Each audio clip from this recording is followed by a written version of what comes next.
Castigar el cuerpo para modelar el alma, presentado por John Alexander Triana Castilla y María Camila Roballo Ortiz. Castigar el cuerpo para modelar el alma es realizada por el Dr. Néstor Cardoso Erlam como parte de una investigación sobre el modelo de educación en la primera mitad del siglo XX.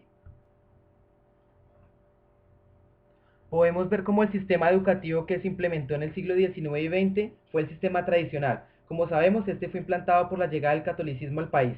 Este sistema educativo se caracterizaba por ser el profesor el autoritario dentro de un salón de clases, utilizando cualquier modo de obediencia para poder controlar y modelar el pensamiento y el comportamiento de los alumnos.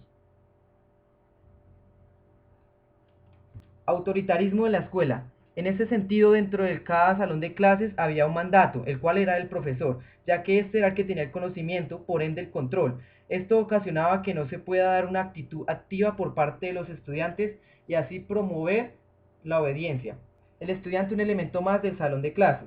Así como puede ser una silla dentro de un salón de clase, este sistema educativo otorgaba una idea de cómo se trataba al estudiante, pues la silla no posee movimiento alguno físico ni de razonamiento. Entonces el alumno debía ser una caja vacía con movimiento alguno, simplemente limitarse a aprender los contenidos que se daban. Castigar como método de disciplina. Los castigos se pueden ver de dos formas.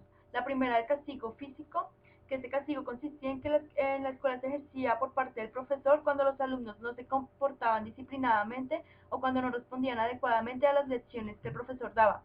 En la imagen se puede observar que uno de los castigos consistía en hacer arrodillar al estudiante sobre unas tapas boca arriba.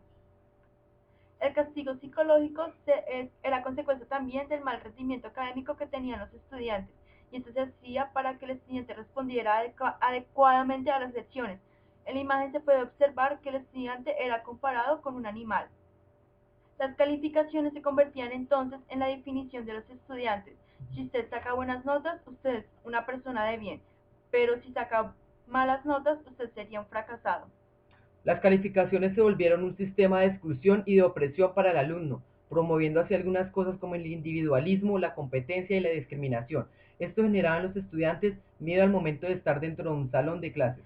El libro número 1 de la cartilla de Charry se caracterizaba por: hay ejercicios motrices para la escritura cursiva. En la mujer esta parte era importante porque a través de estos ejercicios se le estaba preparando para el trabajo manual. Otra característica de esta cartilla es enseñar las combinaciones básicas de la gramática. Además de eso vienen con observaciones de vocalización y contextualización visual. En la exposición encontramos la segunda cartilla de Charry, en donde se enseñaban algunas cosas puntuales como: esta cartilla enseñaba algunas composiciones gramaticales. El método que se utilizaba era escribir algunas palabras con esta composición en ellas y después enseñaban un escrito utilizando estas, fomentando así la lectura y la escritura. Muchas de las páginas del libro contenían referencias bíblicas de las escrituras sagradas, enseñando así la lectura y la religión al mismo tiempo. Algunas páginas también fueron utilizadas para la educación patriótica, ilustrando gráficamente y con escritos algunos personajes importantes de la historia colombiana. En la exposición encontramos el Manual de Urbanidad y Buenas Maneras de Carreño. Veremos cómo este enseñaba formas de pensar y de comportarse en sociedad. El Manual de Carreño comienza con los deberes morales del hombre. El primero son los deberes para con Dios. En este capítulo se establece por qué desde la religión Dios es el creador del universo y por este motivo tendremos que adorarlo, obedecerlo y pedir en su nombre, como también visitar los centros religiosos con frecuencia. Capítulo 2. Deberes para con nuestros padres.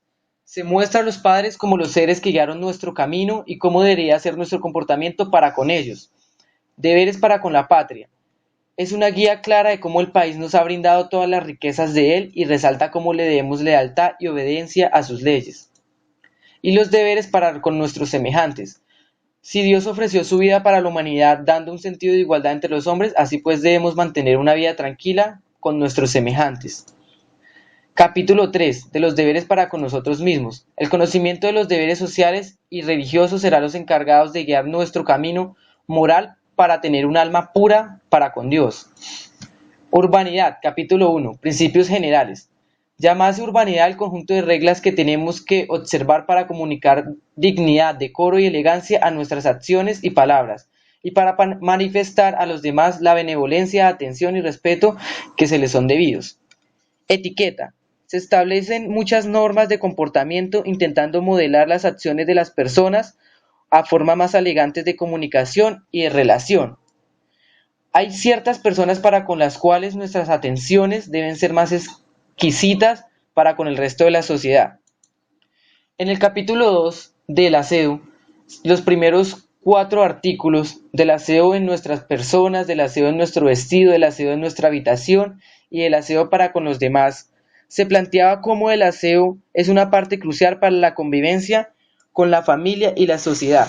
Aquí también juega un papel importante la etiqueta, pues cualquier acción que fuera vista inculta como escupir en público era desaseo para con los demás. Y peor aún si la que lo hacía era una mujer, pues ella tendría que tener una actitud más delicada y pulcra dentro de la sociedad. Del vestido que debemos usar dentro de la casa.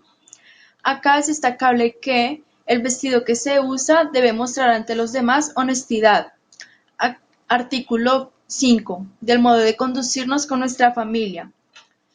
La tolerancia es principio doméstico. Es importante conservar la paz en la familia así como en la sociedad. Implica resignación a las contradicciones que se pueden encontrar para no alterar la paz, que es el fundamento del orden. Artículo 6. Del modo de conducirnos con nuestros criados. Se habla acerca de reprender en privado a los criados y no echar en cara defectos físicos y personales. Y está el artículo 7, que es el modo de conducirnos con nuestros vecinos. Capítulo 4. Del modo de conducirnos en diferentes lugares fuera de nuestra casa. Se encuentra el artículo 1 del modo de conducirnos en la calle. Se caracteriza por hablar de movimientos prudentes al caminar dependiendo del sexo. Si es un anciano, sacerdote o magistrado, los movimientos deben ser de gravedad. Si es una señora, los movimientos deben mostrar decoro y suavidad. Se puede detener a una persona en la calle si está en igualdad de condiciones. Está el artículo 2, que es del modo de conducirnos en el templo. Acá se habla acerca de entrar al templo en actitud de respeto. No es permitido llevar niños pequeños ya que pueden interrumpir la oración con su llanto. Las mujeres deben hacer una genuflexión antes de sentarse o pasar unos minutos arrodillada. Artículo 3. Del modo de conducirse en las casas de educación. Entonces, primero, no llegar a una hora inadecuada que interrumpa las clases. Segundo, si se está reprendiendo a un alumno, se debe retirar discretamente. Tercero, se debe respeto y obediencia al maestro como a los padres. Artículo 4. Del modo de conducirnos cuando estamos hospedados en casa ajena. Acá se habla acerca de, primero, puntualidad en el momento de encontrarse con otras personas. Y segundo, se puede disminuir la severidad de la etiqueta. Capítulo 5. Del modo de conducirnos en sociedad. Está el artículo 1 de la conversación. Se debía tener en cuenta que es estricto que la mujer en el hablar sea con dulzura. Si 2 personas toman la palabra, la persona superior se le concederá la palabra. Es de mala educación murmurar en las conversaciones.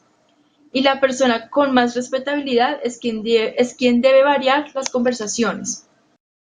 Para concluir, daremos unas reflexiones de cómo este texto influía en la sociedad.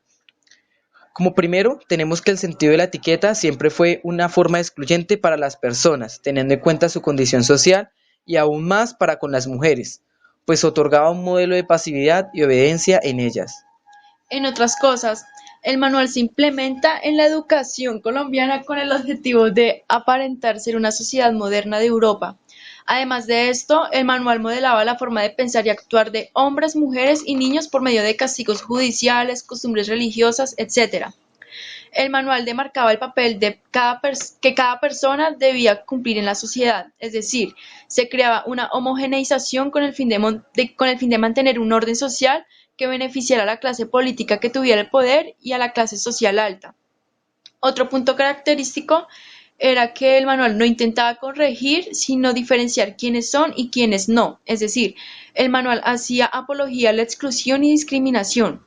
Es notable que quienes imponen este manual ejercen un poder disciplinario para el dominio sobre las clases menos favorecidas. Para más información, consultar en el Centro Virtual de Memorias en Educación y Pedagogía. Muchas gracias.